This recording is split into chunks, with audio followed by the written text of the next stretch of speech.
Gimana Pak Paul? Saya jawab atau gimana ini? Pak Jenderal. Ya. Ya, Begini, sebentar. Pak Iya, Pak Matias tambah langsung. Ya, makasih Pak Paul. Begini Pak Jenderal, pertanyaan saya adalah, menurut Pak Jenderal, apa strategi yang kita perlukan untuk menegakkan Pancasila ini? Bukan, Pak Jenderal memang sudah menjelaskan strategi negara, kita Oke, kita masuk kepada bagian berikutnya, Pak Paul. Itu nanti jawabannya saya jelaskan. Satu lagi ya.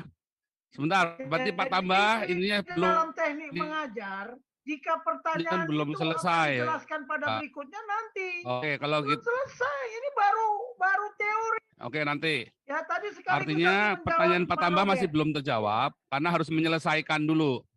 Oke, ini dulu Pak Pemburu dulu, lawyer kita. Ya. Pak Batiar. Silakan. Pak Batiar, Pak Bobi lalu kembali ke Pak Jenderal ya, meneruskan ya. Ya. Selamat malam, Pak Jenderal Tobing. Ya. Selamat malam.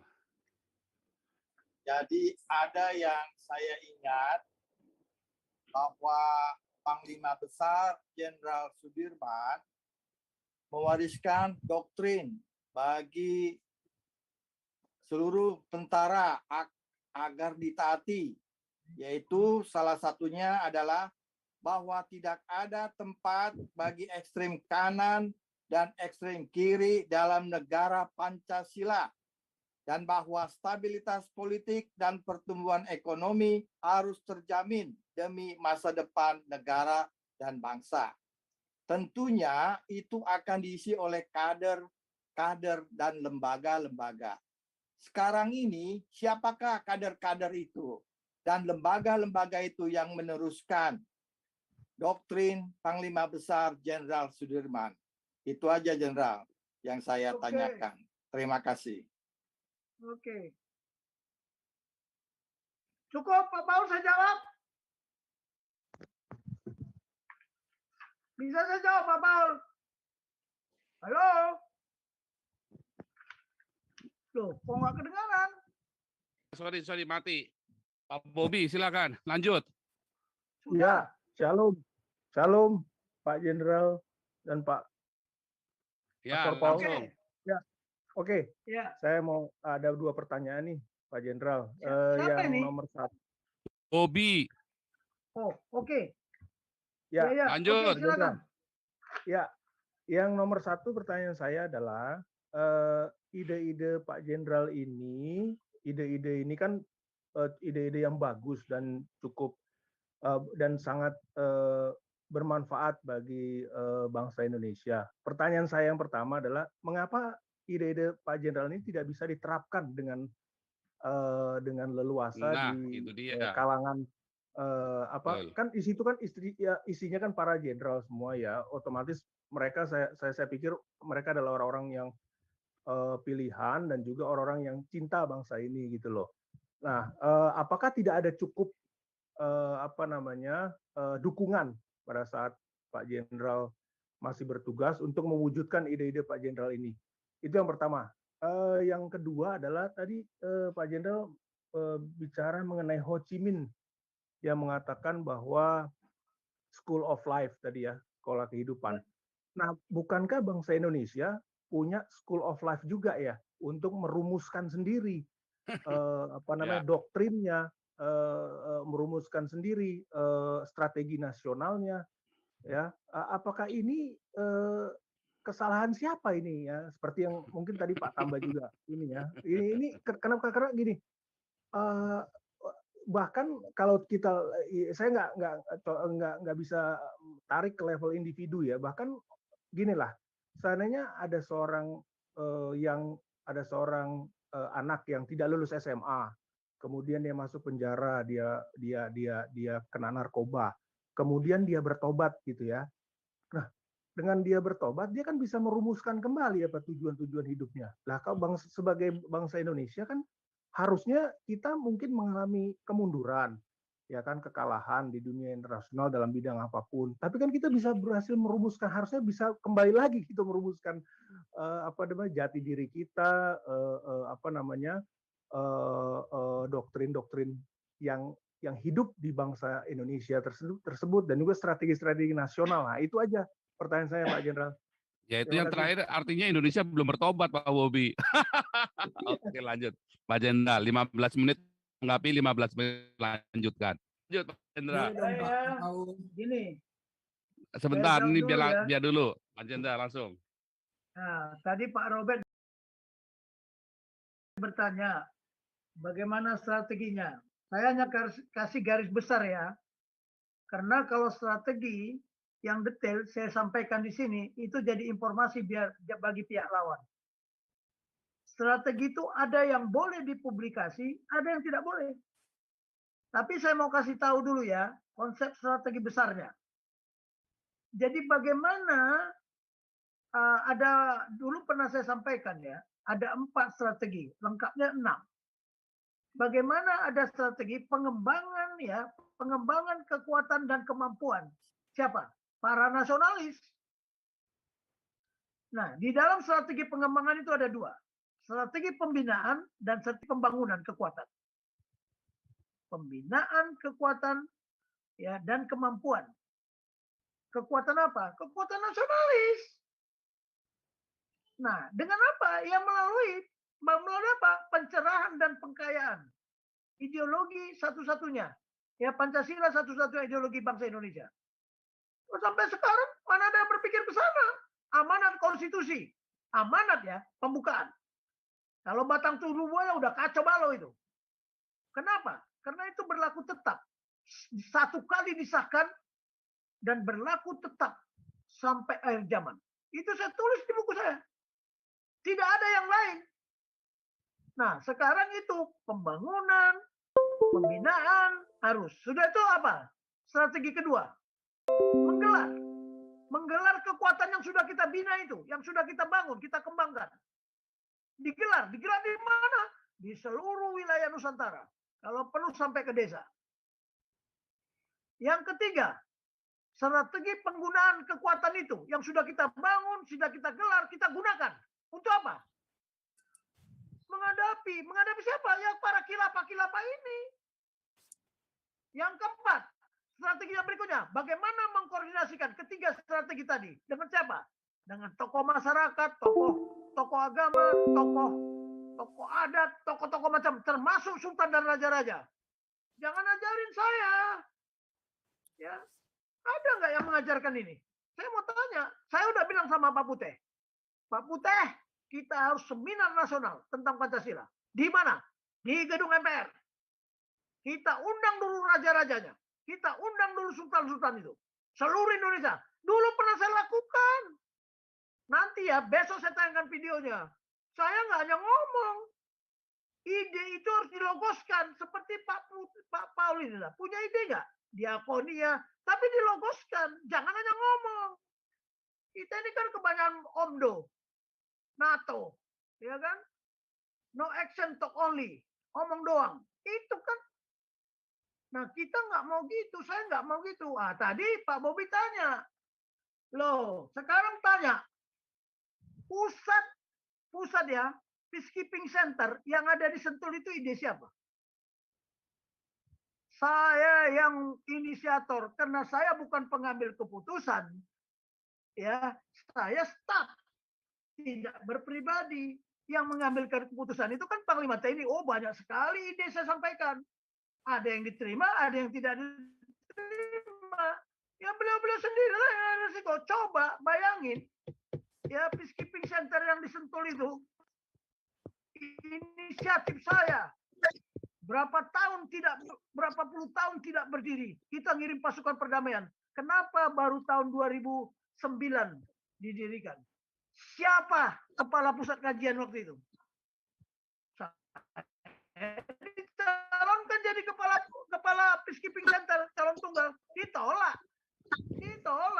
Makanya sekarang peacekeeping center itu nggak berkembang. Tadinya saya merencanakan apa? Semua negara-negara di dunia melaksanakan pendidikan dan pelatihan di peacekeeping center itu, karena kita katanya posisi strategis. Australia datang dan sekali pernah dilakukan. Pernah sekali dilakukan, saya konsepkan yang namanya latihan Garuda Shield. Garuda Shield itu ciptaan saya, kurang banyak. Anti teroris menjadi penanggulangan teroris. Di Angkatan Darat, saya bilang sama Panglima, kita bukan pasukan anti teror, Pak. Penanggulangan teror. Berubah nggak? Dulu di Kopassus itu namanya apa? Detasemen anti teror. Kenapa berubah jadi Gultom? Saya sekolah ke Inggris, ini nggak benar, Pak. Anti teror itu anti terhadap teror. Tukang becak juga boleh anti teror. Office boy juga harus anti teror. Kita semua.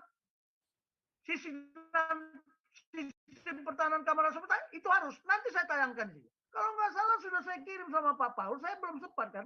Bagaimana ya kita strategi anti dan counter terorisme dengan pendekatan doktrin pertahanan keamanan semesta. Nggak ada. Kita tayangkan. Saya punya konsep kok. Banyak. Ini konsep-konsep saya tahun berapa ini sudah? 2017. Dilaksanakan nggak ini? Nggak dilaksanakan.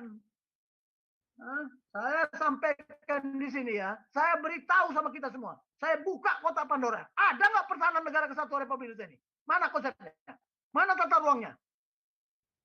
Mana senjata yang dipersiapkan? Sudah diuji belum?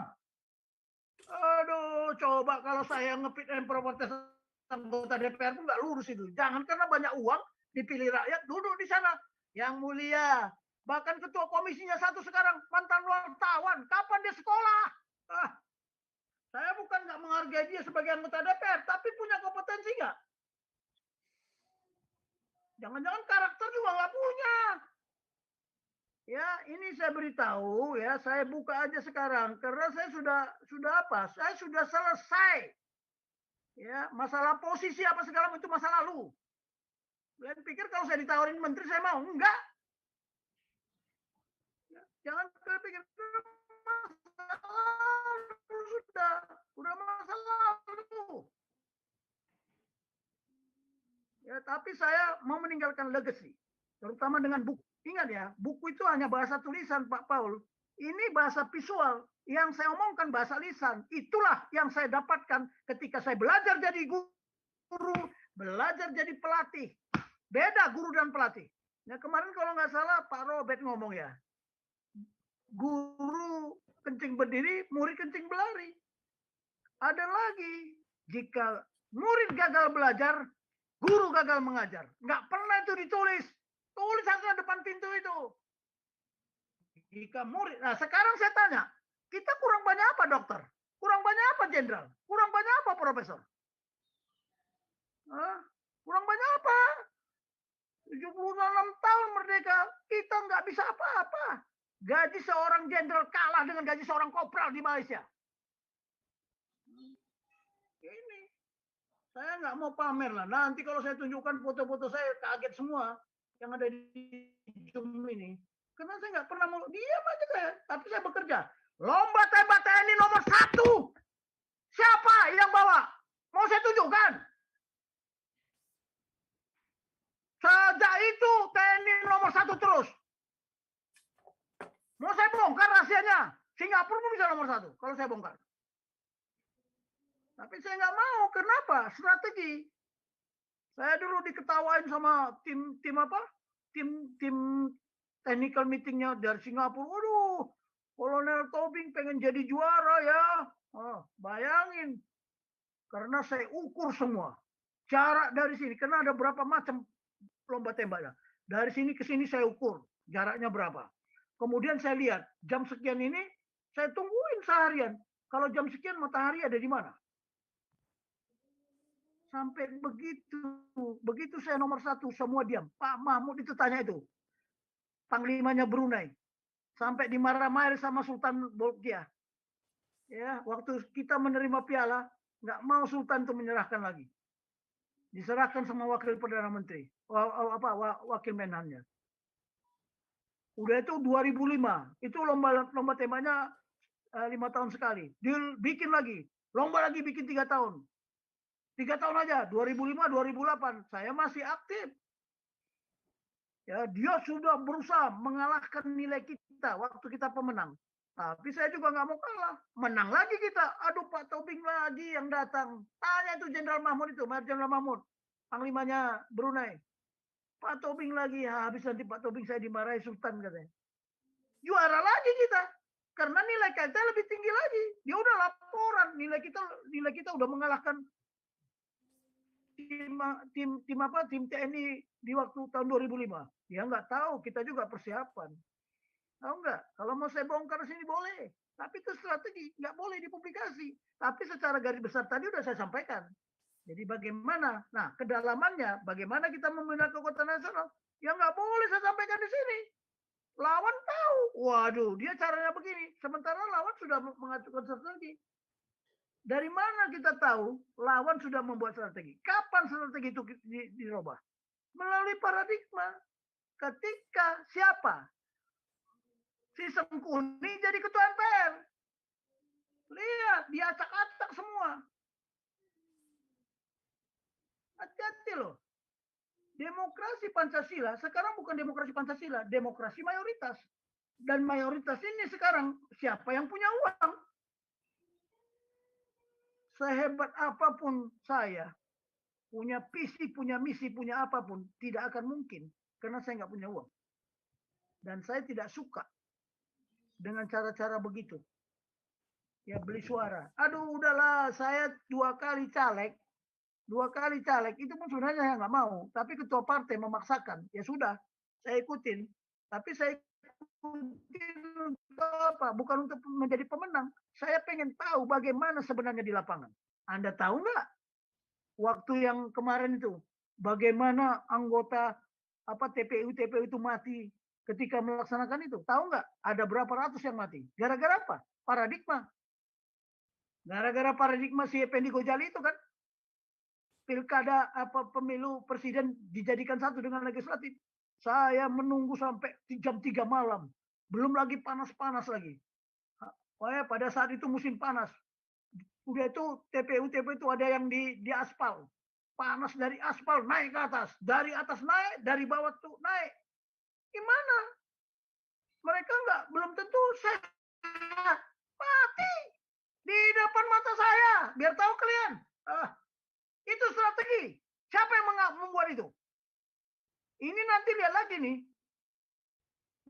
Mau pemilu ini udah macam-macam ini. Belum parlemen threshold, belum lagi amandemen. Udahlah. Nah, di mana strategi kita yang jiwa nasionalis? Tapi mohon maaf Pak Robert ya, mohon maaf Pak Bobi, saya tidak akan sampaikan di sini. Nah, sekarang kan saya mau melihat lagi. Siapa calon presiden yang bisa kita kedepankan? Baru kita kasihkan ini, Pak, kalau Bapak mau. Kalau Bapak mau gunakan ini. Ini visi, ini misi, ini kampanye Bapak. Saya pakarnya kampanye, jangan tanya. Boleh, silakan. Kalau ada yang lebih silakan aja. Tetapi saya mendalami kampanye. Saya mau beritahu ya, saudara-saudara yang ada di sini. Harusnya sekarang, ya, kita ini menyusun 8 rencana kampanye.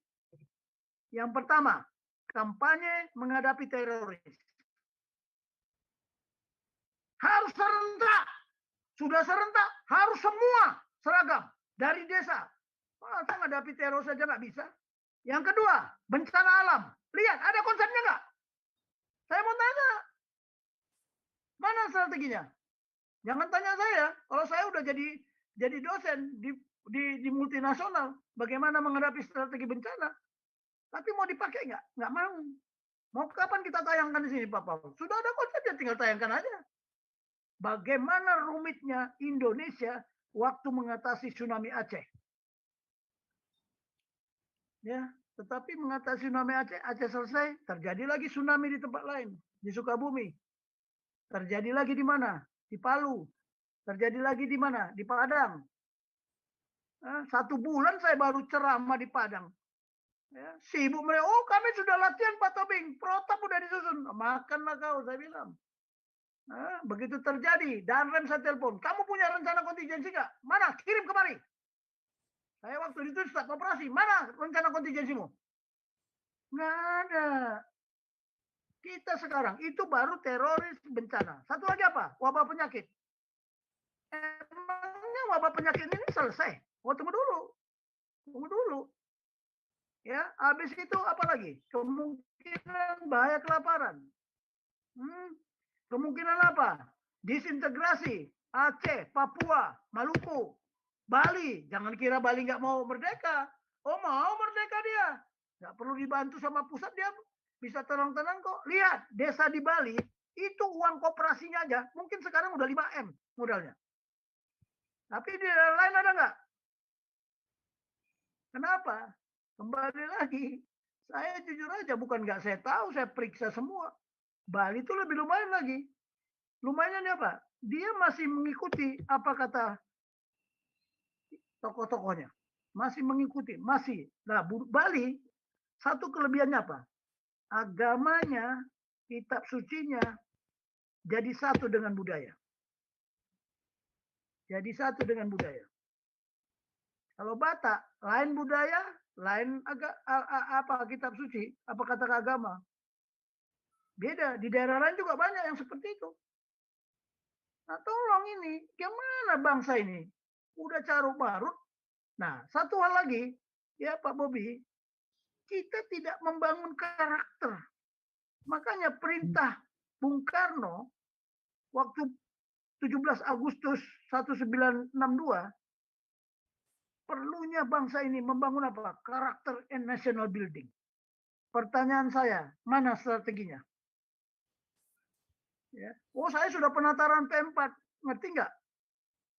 Sini yang udah penataran P4 tuh, saya uji.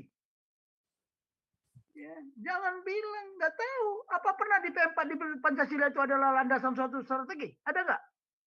Paling dibikin alat pemersatu, ya. Paling dibilang apa? The way of life, ground slah, ground norm, ya, ground wet. Tapi pernah nggak bahwa Pancasila itu adalah pusat kekuatan strategi bangsa Indonesia? Nggak ada, di buku kita ada. Kemarin saya laporkan sama Pak Panjaitan. Ini Pak Panjaitan yang tidak pernah dikupas. Mengapa? Orang anggota BP nggak ada yang tahu strategi. PC, strategi PC. PC itu apa? Ini saya mau kasih tahu ya, kawan-kawan, saudara-saudaraku, ya junior-juniorku, tolong. Ya, tapi secara rinci strategi tidak akan saya sampaikan di sini karena menjadi informasi buat lawan. Kalau strategi besarnya tadi boleh, dia pasti udah niru juga. Bahkan mereka sudah melakukan itu. Kita tidak sadar. Kemudian tadi tentang doktrin. Pak Dirman.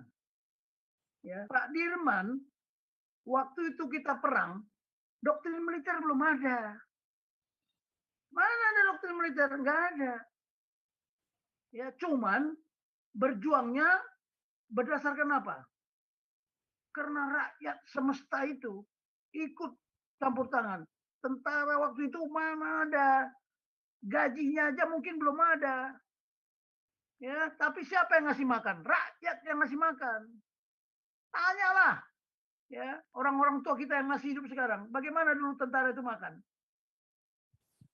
Pertanyaannya, sekarang kebalik-balik kan? Nah, jadi kalau secara rinci Pak Robert, mohon maaf. Kemudian apa yang ditinggalkan oleh Pak Dirman? Apa yang ditinggalkan oleh Pak Dirman? Bukan hanya Pak Dirman ya. Semua para pejuang angkatan 45 yang berjuang waktu itu, apa yang ditinggalkan? Ada yang ditinggalkan, Pak. Nilai-nilai kejuangan 45. Dan itu tidak disukai sama generasi baru sekarang. Dulu tahun berapa itu ya? Saya Letnan 2, Letnan 1, itu ada doktrin namanya Pinaka Baladika. Sekarang kemarin saya waktu diminta sebagai narasumber, saya tanya Kadis Pisiat, Kadis Bintal. Itu masih ada nggak doktrin Pinaka Baladika? Ada nggak bukunya? Wah, kaget dia. Kok abang cari? Saya udah cari di Sesko, di perpustakaan nggak ada. Saya cari di Sesko di perpustakaan nggak ada. Saya masih menyimpan, ya, tapi nggak tahulah karena apa? Karena kurang saya rawat di Makerayap. Ada, nanti saya buktikan. Dan itu tidak dikembangkan lagi Pinaka Baladika itu. Apa artinya Pinaka Baladika? Bala itu apa? Nah, yang begini-gini pengabdian, ya, pengabdian perjuangan atau di doktrin itu, tapi udah nggak dikembangkan. Apa nilai-nilai 45? Ya, TNI bukan alat politik suatu partai. TNI hanya menjalankan ajas-ajas politik negara. Ya. Tapi doktrin perang, doktrin strategi belum ada kita, belum ada. Amerika saja belum punya doktrin gabungan. Eisenhower dia untuk di Eropa, MacArthur di daerah Asia Pasifik. Belum punya. Padahal mereka komando gabungan, tapi setelah terjadinya perang, mereka bilang apa? Go to hell, operasi masing-masing angkatan. Makanya mereka membentuk gabungan. Dibuatlah yang namanya War College, Army War College, Air Force War College, Navy War College, ada sekolah gabungannya. Nah, kalau kita kan nggak ada skogap diobok-obok. Sekarang dioroba-roba, itulah kerjaan kita, hanya bongkar pasang. Ya, lihat aja pembangunan, konsep pembangunan jalan hari ini udah bagus, dibongkar lagi, pasang kabel, ya, pasang paret. Itulah kita Indonesia. Makanya jangan heran kalau saya bilang tidak ada strategi, jujur aja, buka aja di internet. Kalau ada, gantung sana dong. Kurang apa saya keras ngomongnya. Jadi tadi ada Pak Bobi, kenapa dulu? Oh, sudah banyak konsep saya sampaikan. Mau saya buktikan, besok bukunya pun ada di rumah ini. Di komputer saya juga ada. Ya. Tetapi saya bukan mencari posisi. Kepala pusat kajian strategi pertama adalah saya. Yang menciptakan pusat kajian strategi TNI itu siapa? Ya saya. Tetapi saya sampai pensiun di situ 5 tahun, 2008 sampai 2012. Saya tanya kepada pimpinan, kok saya nancep aja di sini, Pak? Nggak ada yang mau menggantikan saya. Sekarang udah banyak berebut, karena pangkatnya dinaikkan.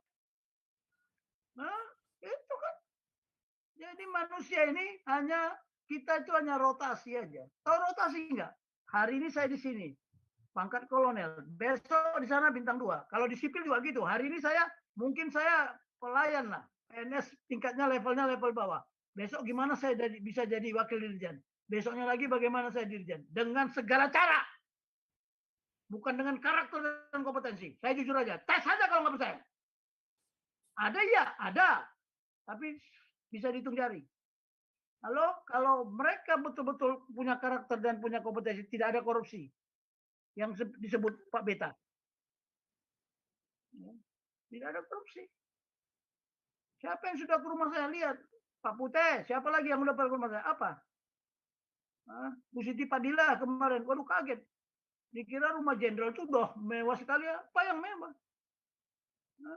Nah, ini. Jadi apa? Kalau peninggalan Pak Dirman, prajurit itu prasaja, jujur dan irit. Tapi kita tidak kan pamer.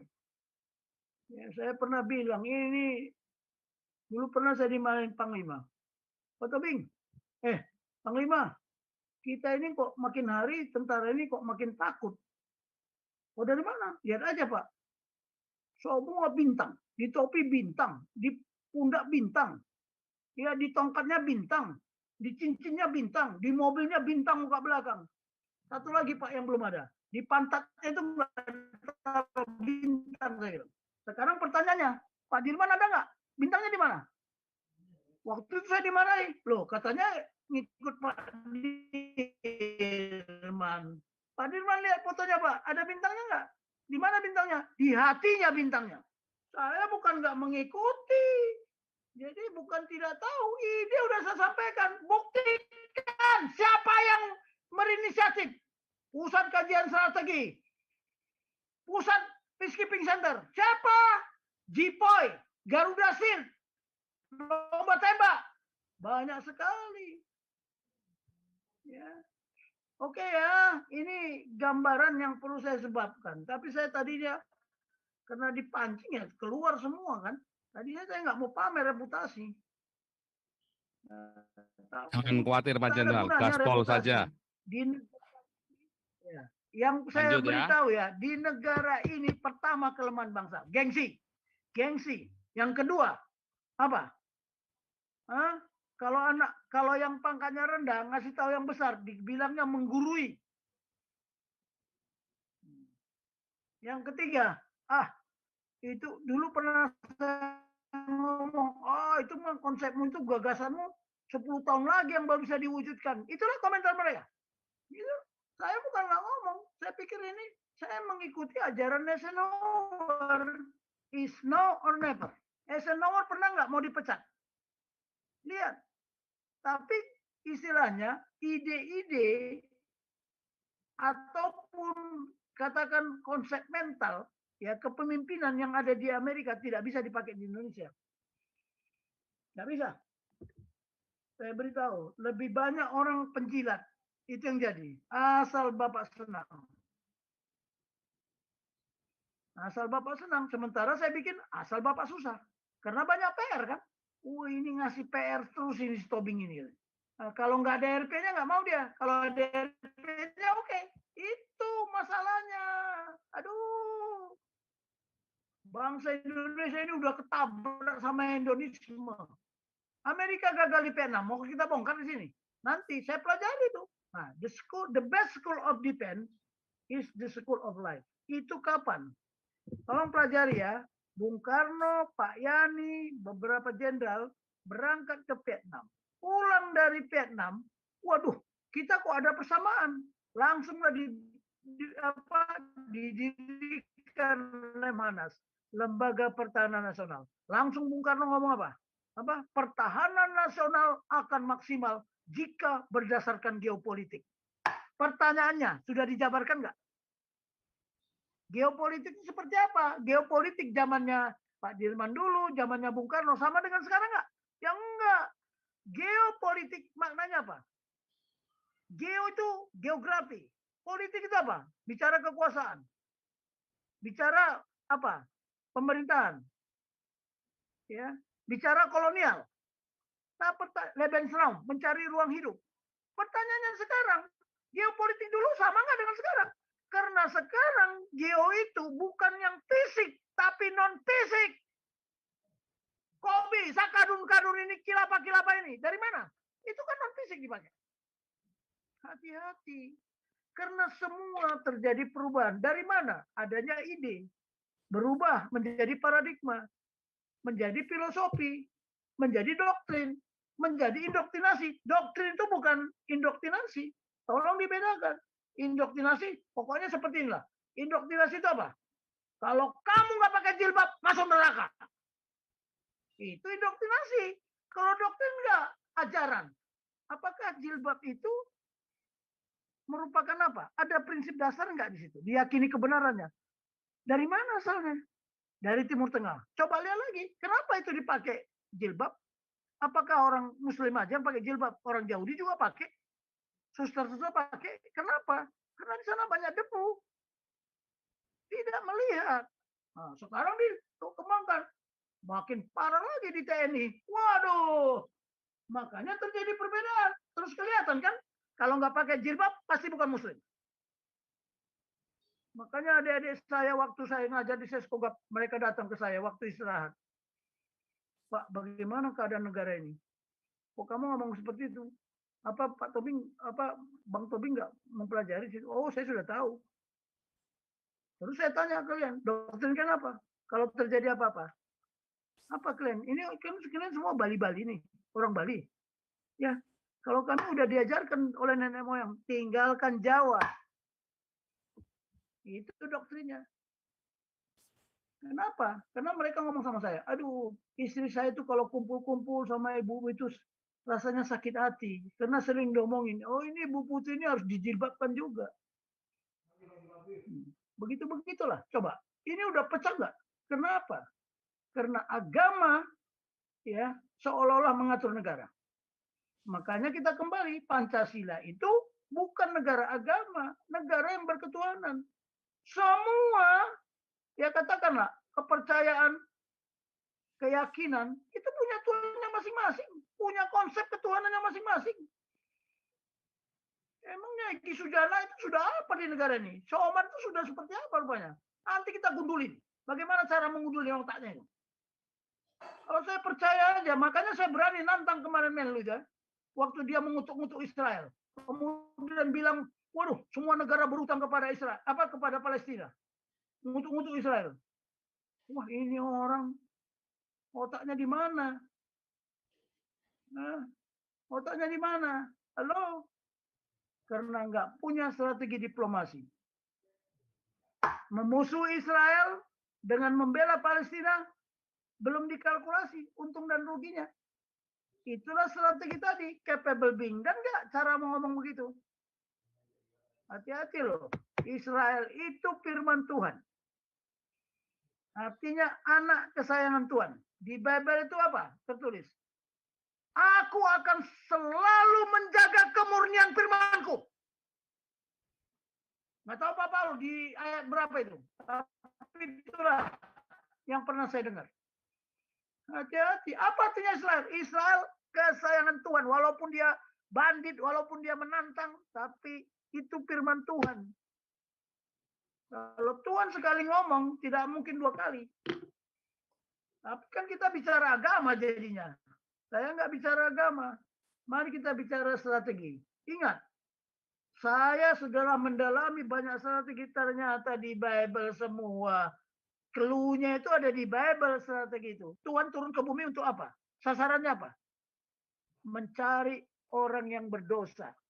Menyelamatkan orang yang berdosa. Bukan mencari apa? Bukan mencari orang yang baik. Lah yang begini-begini. Jadi sampaikan sama kilapa-kilapa itu. Tuhan Yesus datang ke bumi bukan mengkristenkan. Bukan membawa agama. Tapi manusia yang menyebut kita agama. Itu strateginya. Enggak. Tuhan Yesus itulah kalau kita mau lihat ideologi. Bapa yang ada di surga berkata menjadi apa? Kenyataan kan? Sasarannya apa? Supaya manusia ini bisa diselamatkan. Dari apa? Dari kerajaan kegelapan. Bisa apa? Bangkit kembali. Ya. Saya nggak tahu Pak Paul. Katanya kita tidak ada kematian yang kedua kan? Cuma satu kali aja kita mati kan gitu. Padahal kita lahir aja kita sudah mati kan? Karena kita dosa membawa darah. Darah mana? Ya darah buah si jahat dan buah si baik itu kan, yang dimakan oleh kakek moyang kita. Terus mau apa? Nah yang begini-begini ternyata strategi itu udah jelas kelihatannya. Ya kita mengandalkan Tuhan lah. Saya nggak percaya kilapa ini berdiri tegak di Indonesia ini. Nggak bisa. Hancur dia nanti. Lihat. Karena Tuhan tidak akan mungkin berpangku tangan. Nggak perlu. Kita nggak perlu bela-bela Tuhan. Tuhan yang membela kita. Hati-hati loh ya. Jadi bicara strategi. Sekarang lanjut Pak Paul. Masih ada pertanyaan nggak? Saya jawab. Kalau bisa saya jawab. Sekarang strategi Pancasila. Iya, Ya, itu tadi. lanjut. Pertanyaan ya. Iya. Pak Tambah dulu, balik lagi. Bagaimana Pak Tambah? Jadi tadi sudah saya bilang ya. Strategi itu ada 3. Harus ada sasaran yang ingin dicapai. Sasaran yang ingin dicapai adalah apa? Bagaimana anak bangsa Indonesia kembali pada nasionalisme. Tapi bukan nasionalisme dalam arti sempit ya, yang dibikin hilir. Bukan. Nasionalisme kekeluargaan. Itu makanya tertulis di Bhinneka Tunggal Ika, unity in diversity, diversity and unity. The power of diversity. Kita harus menganggap yang laki-laki adalah saudaraku. Yang perempuan adalah saudariku. Itulah Bhinneka Tunggal Ika. Ya. Satu pengabdian. Di dalam buku saya itu jelas. Nah, itu sasaran. Caranya seperti apa? Nah, saya katakan tadi, caranya harus kita rumuskan. Tapi saya nggak akan ngomong di sini. Karena saya ngomong di sini, wah, bisa jadi informasi. Terus kita butuh kekuatan. Siapa sumber daya manusia yang bisa membangun, mengembangkan nasionalisme ini? Bagaimana menggelar kekuatan nasionalisme? Dan bagaimana kita menggunakan jika terjadi hal-hal yang tidak diinginkan? Serta bagaimana kita mengordinasikan? Mengordinasikan dengan siapa? Bisa dengan pemerintah. Bisa dengan pemerintah pusat, pemerintah daerah, pemerintah desa. Terus kita harus lihat di mana stronghold, di mana pusat kekuatan nasionalisme itu masih ada. Di mana kelemahan kita? Apa kendala? Apa hambatan? Apa ancaman? Kalau saya ngomong sekarang di stronghold-nya mereka, apa ancaman? Oh, saya sudah rencanakan itu semua. Nggak gampang ya. Oh, nggak gampang. Apalagi di usia tua kayak begini. Siapa yang mau saya gerakkan? Saya nggak punya kekuatan. Makanya saya bilang tadi kan ke Pak Paul, bagaimana kita mendidik, melatih mereka secara terpusat. Siapa kader-kader yang dipilih? Terpusat. Bagaimana nanti setelah kita berikan ini tersebar sampai ke ujung-ujung bumi, seperti perintah Tuhan Yesus. Beritakanlah gospel ya. Kalau saya bilang gospel, gospel firman Tuhan sampai ke ujung-ujung bumi. Baptislah mereka. Nah, bagaimana membaptis mereka ke depan ini semakin parah? Oke, ini siapa yang mau tanya lagi? Silakan. Pak Matias tambah dulu, lalu Pak Victor Mandayo lagi ya. Pak Victor Pak Matias tambah lalu ke Pak Victor Mandayo. Silakan. Oke Pak Pol, terima kasih Pak Pol ya, dan Pak Jenderal terima kasih juga. Memang belum waktunya kali Pak Jenderal untuk memberikan apa itu strategi yang dibutuhkan agar Indonesia bisa menegakkan Pancasila. Mungkin nanti ya, atau minggu depan. Nah, jadi saya dulu pernah memang ikut penataran P4 Pak Jenderal ya. Di kepala saya waktu dulu adalah ada 5 beban. Yang dulu ini Pak ya, Pak Jenderal, ada dulu 5 beban yang harus dipinggul setiap manusia Indonesia, yaitu 5 sila tadi.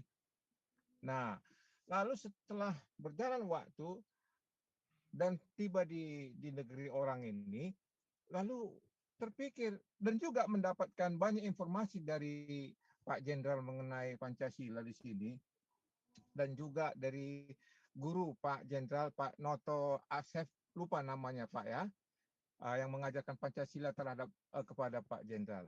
Jadi intinya sebenarnya Pak Jenderal ya mengenai Pancasila ini, yaitu Pancasila itu adalah memang satu harus ideologi. Kenapa harus ideologi? Karena ideologi itu adalah satu sistem. Sistem itu kalau kita belajar mempunyai latar belakang engineering, sistem itu adalah dimulai dari input, lalu proses, lalu apa outputnya. Nah, di dalam Pancasila, ya, kalau dia ideologi,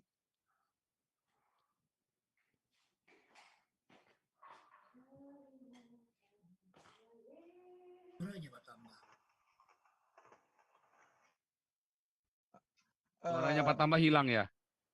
Hilang Pak ya? Oke, sudah. Ya, lagi. Udah kedengaran Pak? Ya, lanjut. Oke. Jadi karena Pancasila ini adalah ideologi yang merupakan satu sistem, inputnya adalah sila pertama itu tadi, ketuhanan yang Maha Esa. Kenapa perlu ketuhanan yang Maha Esa? Karena ada manusia di Indonesia ini. Manusia yang beragam-beragam sukunya, agamanya, ya, itulah sebagai input yang mempunyai harus menjadi ketuhanan yang Maha Esa. Lalu input ini masuk ke dalam proses, yaitu dengan ketuhanan yang Maha Esa, manusia ini diharapkan menjadi kemanusiaan yang adil dan beradab. Masuk ke sila 2, ke sila kedua, proses. Nah, begitu kalau sekarang kita lihat, apakah kemanusiaan yang adil dan beradab tercipta? Ternyata kalau kita lihat kenyataannya enggak. Karena apa? Karena gagal di input pertama. Agamanya maunya dia sendiri yang menang. Yang lain salah, gitu ya. Saling menghina, saling macam-macam lah. Bunuh-bunuh, ngebom-ngebom, gitu ya. Bom bunuh diri, dan lain-lain. Contohnya. Nah, jadi tidak menciptakan sila yang kedua, yaitu kemanusiaan yang adil dan beradab. Enggak manusia yang beradab jadinya. Karena gagal yang pertama. Tetapi kalau berhasil ketuhanan yang Maha Esa, maka kita akan terciptalah manusia yang adil dan beradab. Begitu proses yang kedua tercipta, maka masuk ke sila yang ketiga, proses yang ketiga, yaitu bisa kita bersatu, persatuan Indonesia. Nah, jadi apakah persatuan Indonesia tercipta sekarang? Ya enggak, lihat aja sekarang, ya ribut-ribut, tengkar-tengkar. Karena apa? Karena dari awal tadi ketuhanannya berubah menjadi agama, ya. Kemudian tidak manusia yang beradil dan beradab, korup-korup, ngebom-ngebom, lalu nggak bisa bersatu, nggak bisa masuk ke sila yang ketiga.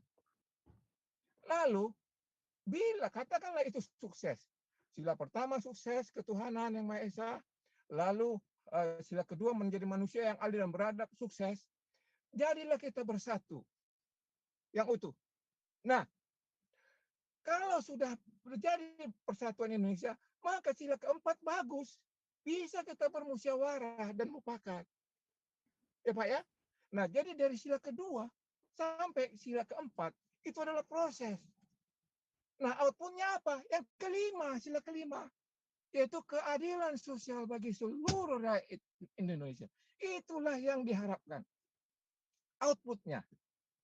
Nah, dalam proses tadi, sila kedua dan sila keempat tadi, ya, dibutuhkan strategi, ya, yang Pak Jenderal bicarakan tadi, ya.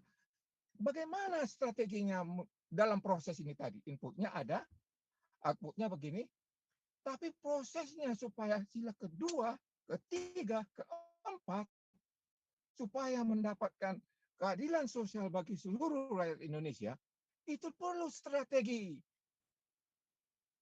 Nah, apa itu? Itu yang harus kita miliki di bangsa ini. Supaya anak muda tadi yang berusaha menegakkan Pancasila nggak berdarah-darah. Gitu loh Pak maksud saya. Nah, lalu ada yang mengatakan perlu analisa SWOT. Pak Jenderal mengatakan nggak, analisa SWOT itu nggak perlu.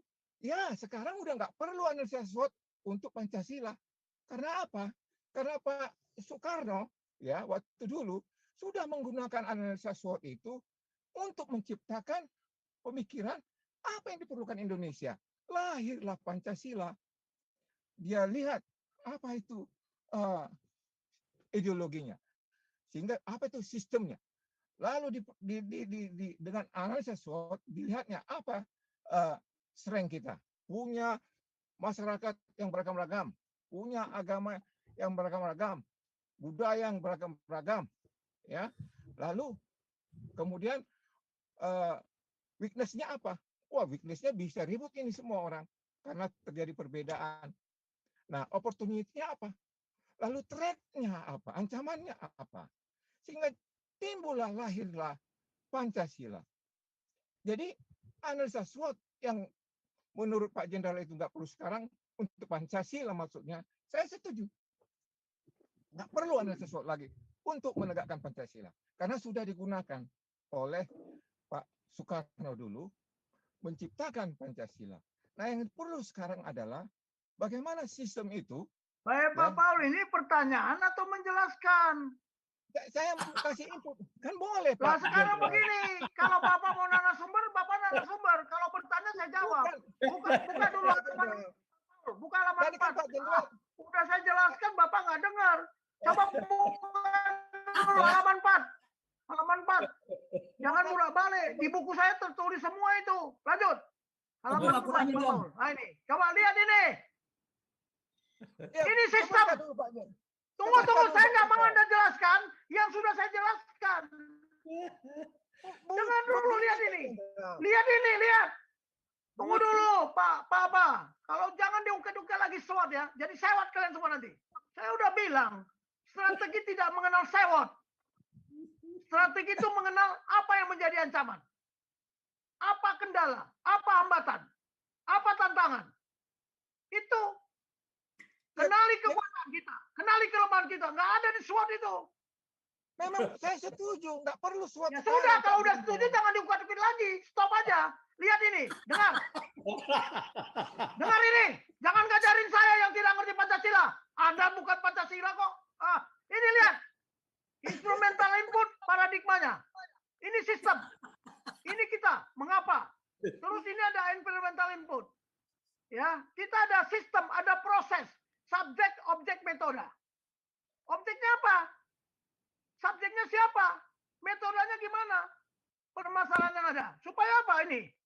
Lihat, best knowledge, ya, best understanding, pengambilan keputusan. Nah, selanjutnya buka dulu Pak Paul. Berikut ini, setelah ini. Udah saya jelaskan ini. Ini proses, ada umpan balik. Nah ini coba lihat. Lihat ini, paradigma teologi ketuhanan. Di bawah paradigma apa? Manusia. Manusia mau jadi Tuhan. Udahlah, ini sistem. Ini outputnya ini. Lihat ini outputnya. Tuhan yang Maha Esa. Ya, belum lagi nanti. Tolong ya, Pancasila itu bukan sistem. Tapi a belief system. Ya, sistem yang kita yakini. Ya, suatu sistem yang ada di penjelasan saya, tapi belum sampai. Ini lihat, apa outputnya? Bahwa Tuhan itu yang Maha Esa, serba maha. Apa maha? Tidak terbatas. Maha kuasa. Udah saya jelaskan. Ya, kalau Anda menjelaskan yang sudah saya jelaskan, mah itu plagiat namanya. Jengkel saya. Saya kan ini Pak Paul. Begini Pak Jenderal ya. Udah nggak usah. Kalau bertanya saya jawab. Kalau Anda menjelaskan saya tidak mau. Karena penjelasan Anda udah. Mau nggak suka sama saya nggak persoalan. Asal Tuhan tidak suka, asal Tuhan tidak benci saya. Itu prinsip saya. Anda menjelaskan ngawur. Nggak usah. Kalau mau jadi pembicaraan narasumber, Anda bicara. Saya tanggapi. Sekarang saya yang bicara. Dengarkan. Silakan tanya. Jangan Aku yang nanya, marah-marah. Opung. Udah ya. Nanti Oke, jadi nanya. buang waktu. Saya capek Lanjut. ini. Dari tadi udah saya tunggu ini. Ya. Ah. Makanya cerita sistem Anda nggak ngerti. Oke. Nanti saya jelaskan. Di buku saya udah ditulis semua. Nah, sabar Pak Tamba. Karena ini kemarin Pak Tamba kemarin nggak ikut ya, yang kemarin ya. Ya salahnya. Yang mana ikut? Ikut. Yang minggu kemarin, yang Senin kemarin. Ikut, makanya saya bertanya. Ya kenapa kok jadi yang saya jelaskan Anda jelaskan?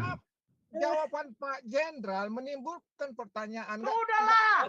Bukan Pak Jenderal, saya ngerti maksudnya Pak Tamba Pak Jenderal. Jadi begini, hanya Pak Tamba Ya, tadi di mana nanyanya belajar sistem? Di mana nanyanya belajar kepanjangan sistem? Pak Tamba. Jadi begini maksudnya.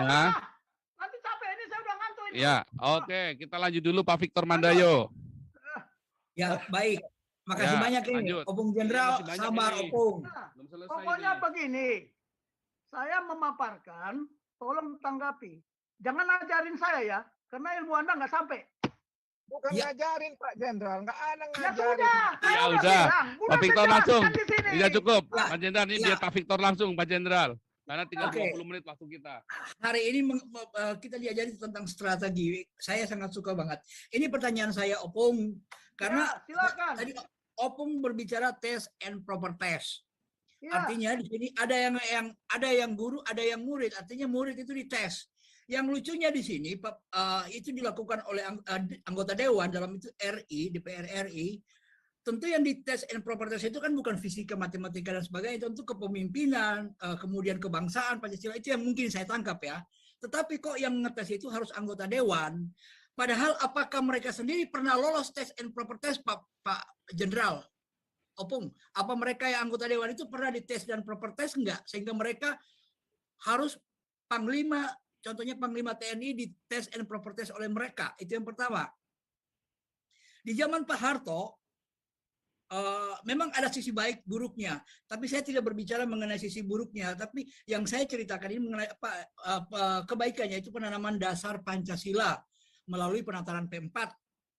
Kemudian dengan kalau misalnya itu tetap berjalan sampai sekarang, tentu salah satunya Opung nggak capek-capek teriak-teriak mengajarkan kita Pancasila, karena itu pasti sudah tertanam dalam batin kita sebagai orang Indonesia. Hari ini yang saya dengar di link susu kuda sempat ramai masalah kedatangan ibu-ibu yang tanggal 11 ini di anggota dewan di kantor DPR RI yang terhormat, dan tidak ada satu anggota dewan pun yang menemui mereka dengan alasan, ibu-ibu yang cinta NKRI ya, dengan alasan semua anggota dewan tidak berada di tempat, padahal mereka hari ini kan masuk hari kerja. Kemudian tidak ada yang menemui, Dan mereka itu digaji oleh siapa sih sebenarnya, Pak Jenderal? Sehingga di saat kerja pun mereka nggak ada di tempat. Kemudian yang saya mau tanyakan juga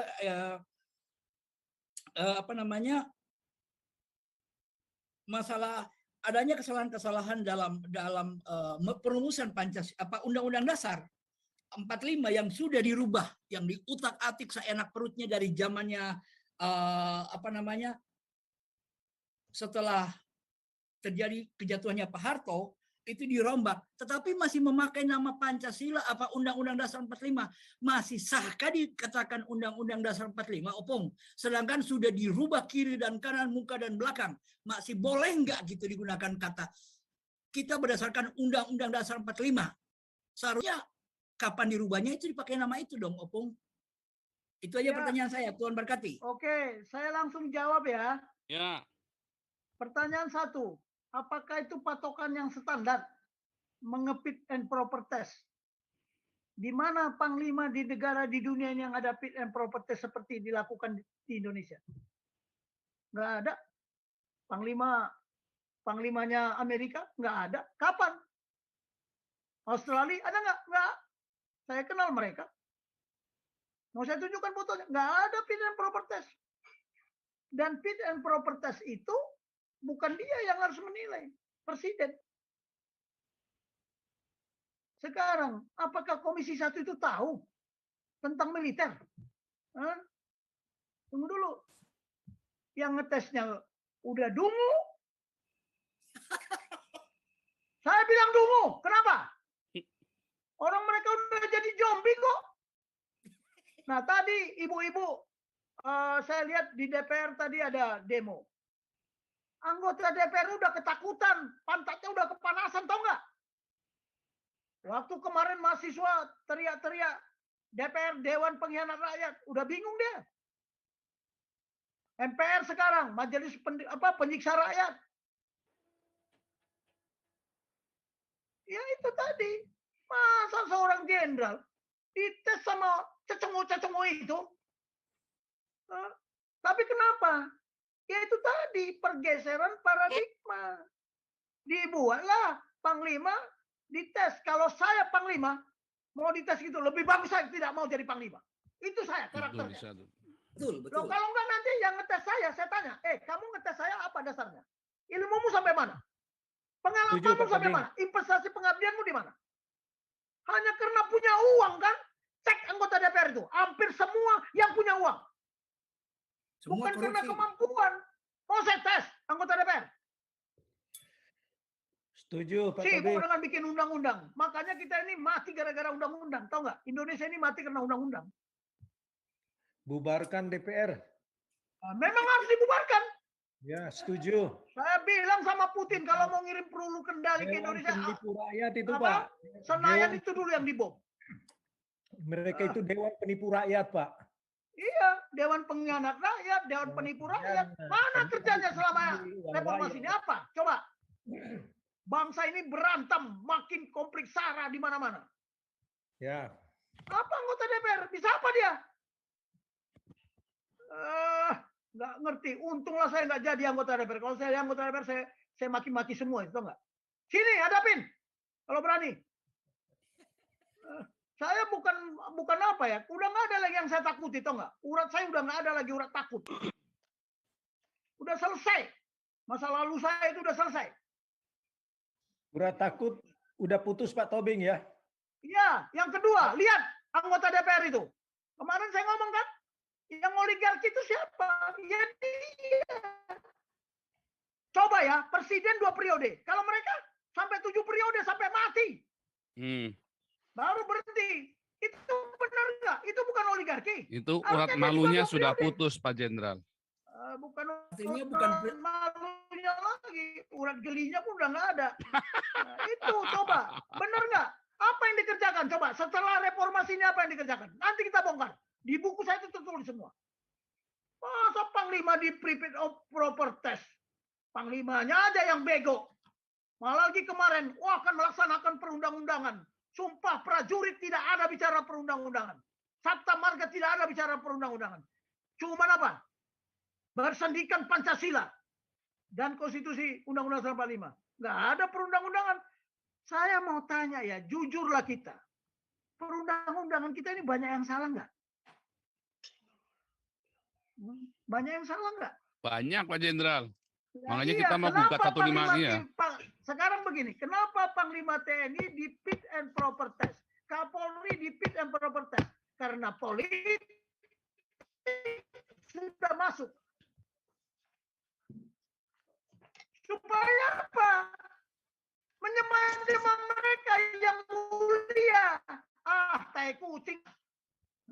Bukan yang mulia mereka itu. Pelayan. Panggil anggota DPR, kita diskusi sekarang. Itu lambang Pancasila salah aja di gedung sana nggak pernah diperbaiki itu.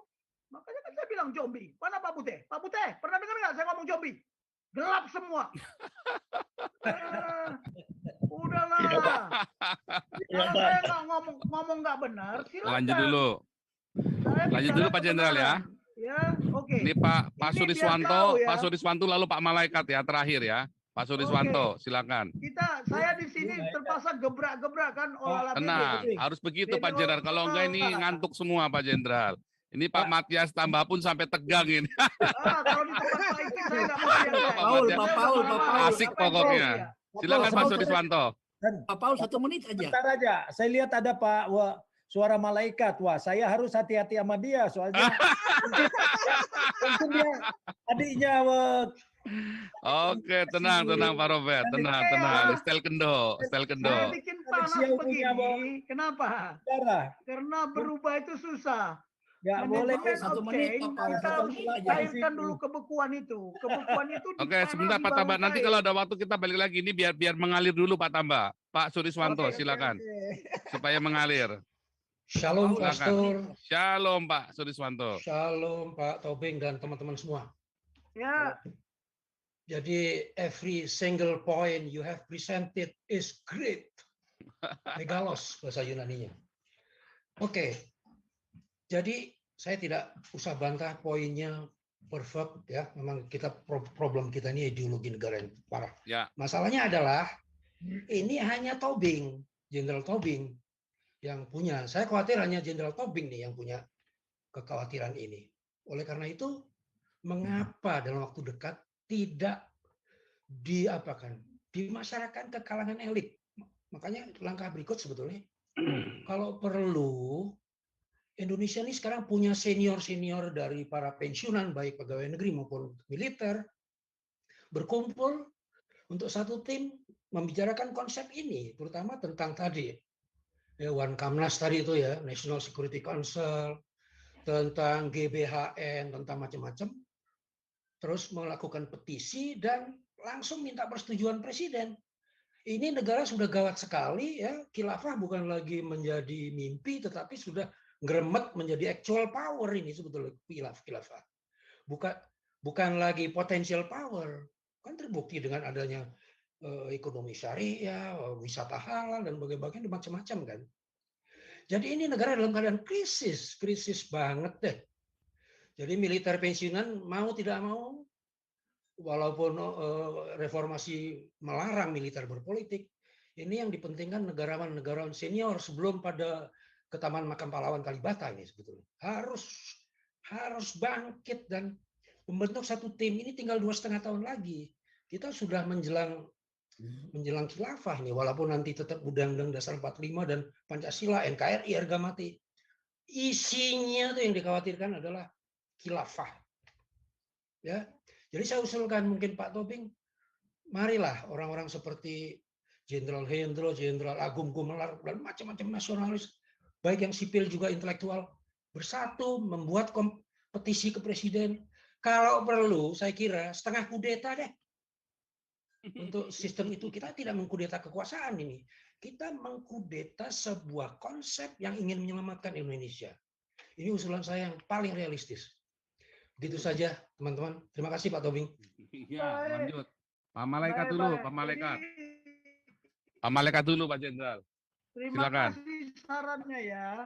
Kita juga sudah menyusun konsep strategi. Ya, tadi kemarin saya udah ngomong sama Pak. Sebentar Pak Jenderal, biar Pak Malaikat dulu, biar selesai Pak Malaikat, lalu Terakhir Malaikat apa ini? Malaikat Mikael, ini malaikat ini. Jibril, atau malaikat mana ini?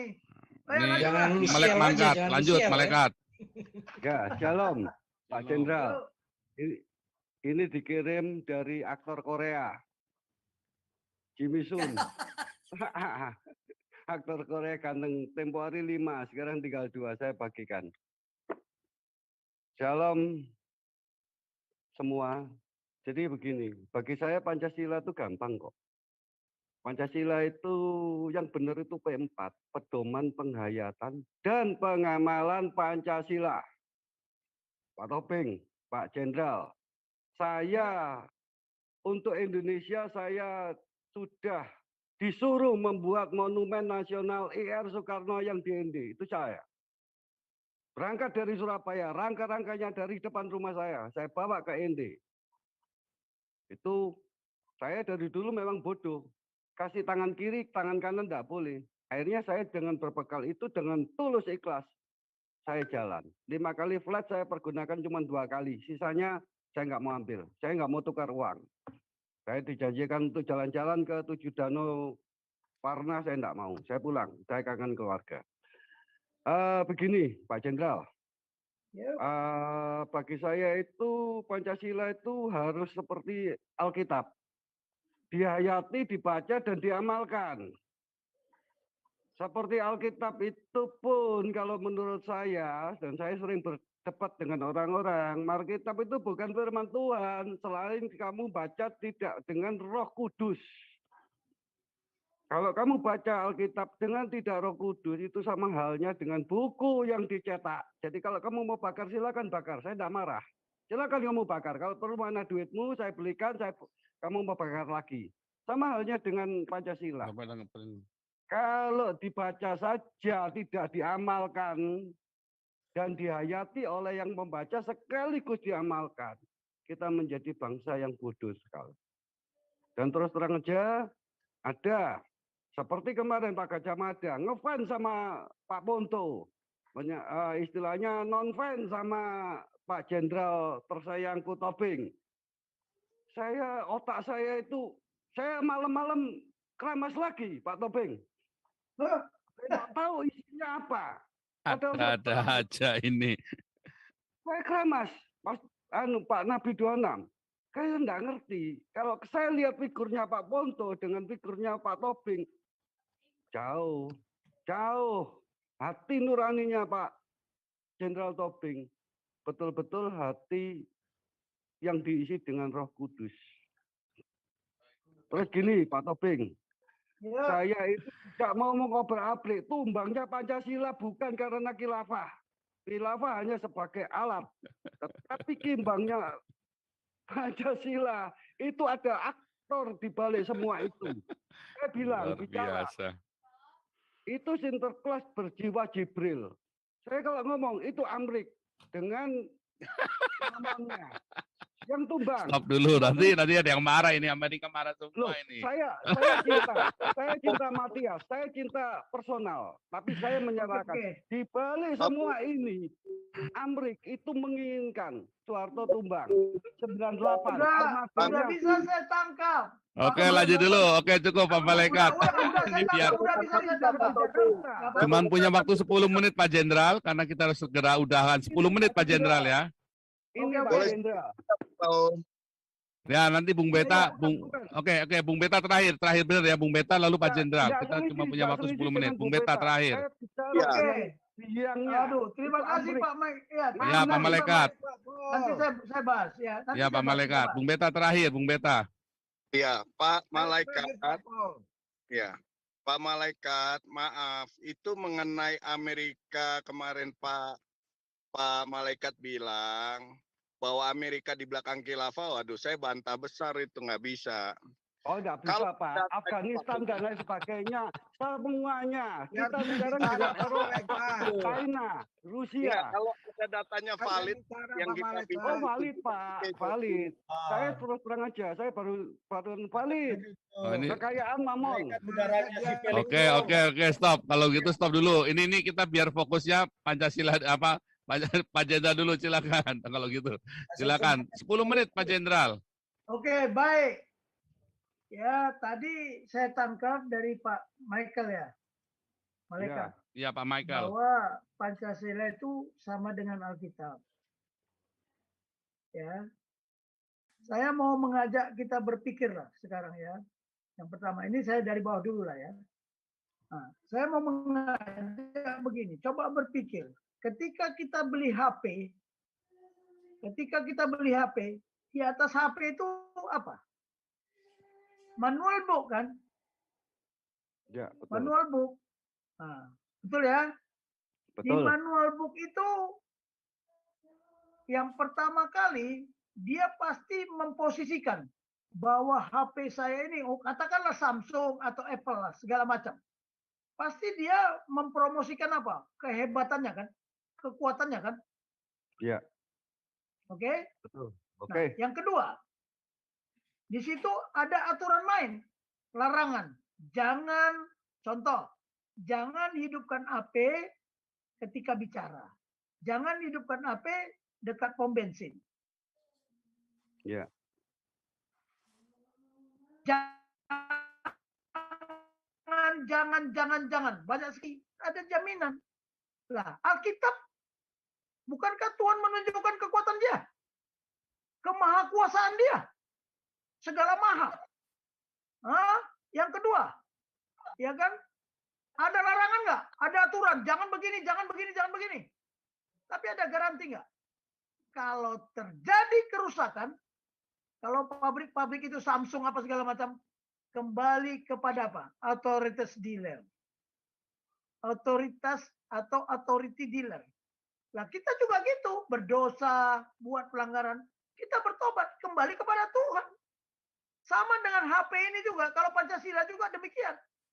Ada nggak aturan? Ada prinsip dasar. 5. Ya, 5 prinsip dasar. Kemudian, ya, kalau ada yang salah seperti khilafah ini, ada jaminan nggak Pancasila? Bisa menjamin nggak? Nah, sekarang kalau HP saya ini Samsung, manualnya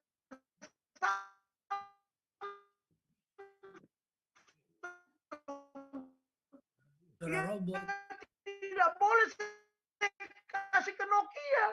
Ya harus ke Samsung juga. Bahkan apa? Nanti kan jaminannya kembalikan. Kalau tidak bisa diperbaiki,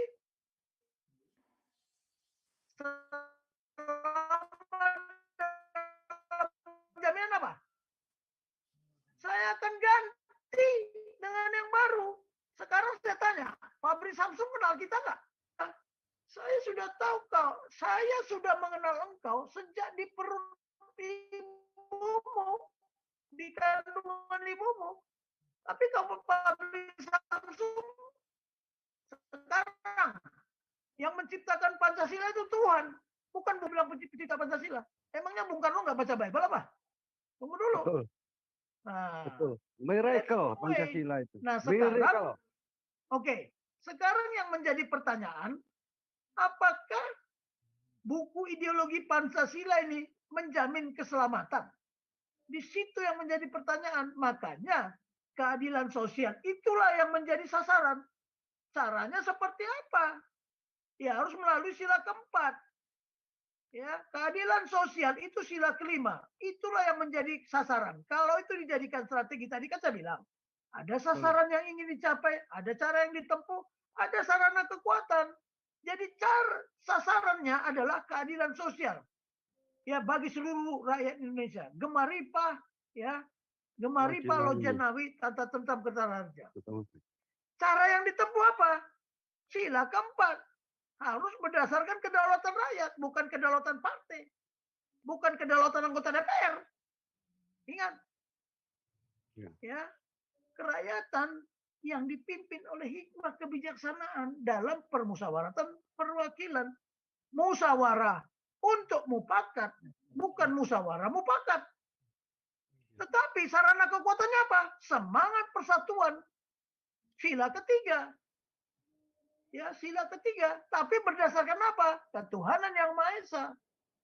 Dan kemanusiaan yang adil dan beradab. Kalau semangat persatuan, kita ini disate sama orang itu. Kurang ajar nggak itu? Kita dijadikan sate. Secara non fisik. kita udah dikudeta. Ya, berdasarkan apa? Keuangan yang maha kuasa. Nah, ini yang tidak mengerti Pancasila itu adalah suatu strategi. Dan itu tidak pernah ditulis. Buku mana? Kalau saya nggak pemikir strategi, wah.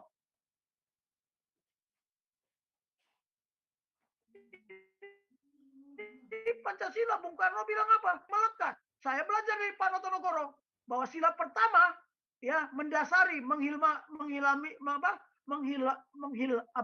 hilami. Sila kedua dihilami didasari oleh sila pertama, terus ke bawah sila kemanusiaan dan beradab mendasari menghilami sila ketiga dan seterusnya. Itu nggak ada dibuka. Mana penataran P4 yang udah penataran P4? Saya itu catatan saya itu waktu saya diajarkan tingkat 1 di Taruna, masih tingkat 1, masih pratar, ya. Waktu basis diajarkan langsung sama beliau. Waktu itu beliau rektor di UGM. Makanya saya bilang saya beruntung mendapat pelajaran Pancasila dari dosen yang pinter dan kalem mengajarnya. Makanya banyak yang ngantuk, banyak yang hair. Ya, saya beritahu. Jadi kita bicara Pancasila, iya, ada persamaan dengan Alkitab. Yeah. Tapi kalau di Alkitab, Tuhan itu sudah menjamin keselamatan. Kalau Pancasila, ragu rakyat ini. Apa betul Pancasila ini bisa menjamin hidup saya?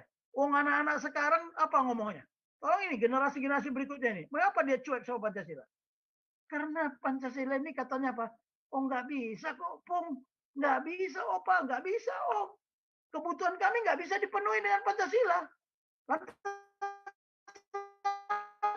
Ideologimu. Ideologi saya udah teknologi, Om. Ini HP, kalau saya tanya apa, dia bisa jawab. Hati-hati, generasi kita udah nggak sama dengan generasi dia. That's Pancasila. Oke, begini aja lah. Kalau Pak Michael ini curiga, itu wajar. Kan tadi saya bilang,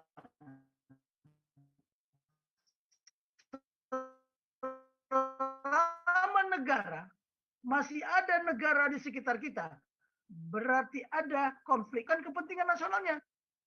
Bukan hanya Amerika, Rusia juga punya kepentingan, China juga punya kepentingan, Australia juga punya kepentingan, Singapura juga punya kepentingan. Makanya ketika Jokowi bilang, tolonglah dia datang ke Singapura minta investor, apa kata Lee Hsien Loong itu, Perdana Menteri? Loh, kita sudah negara yang paling banyak invest di negara ini. Apalagi yang mau diminta? Nah, tolong hati-hati ya. Yang begini-begini kita tidak paham. Ya, kita tidak paham. Ya. Jadi beginilah, selama negara masih ada negara di sekitar kita, selama itu masih ada ancaman. Itu cara ngomongnya. Yang kedua, selama itu juga ada gesekan kepentingan. Lihat, kalau kapal-kapal kita masuk ke perairan Australia, itu sudah aturan. Karena dia sudah menentukan apa? Identification Maritime Zone. Begitu masuk tanpa aturan, dia tenggelamkan nggak? Ditenggelamkan. Ditenggelamkan. Hati-hati loh. Ya. Sudah itu ada Air Defense, Identification Zone, AMIS. Itu tadi AMIS ya. Ini ADIS. Udah ditentukan, Anda terbang lewat di wilayah saya hajar. Ya memang, itu kepentingan. Emangnya nggak ada kepentingan nasional Australia di Indonesia? Emangnya nggak ada kepentingan Singapura di Indonesia? Emangnya nggak ada kepentingan apa?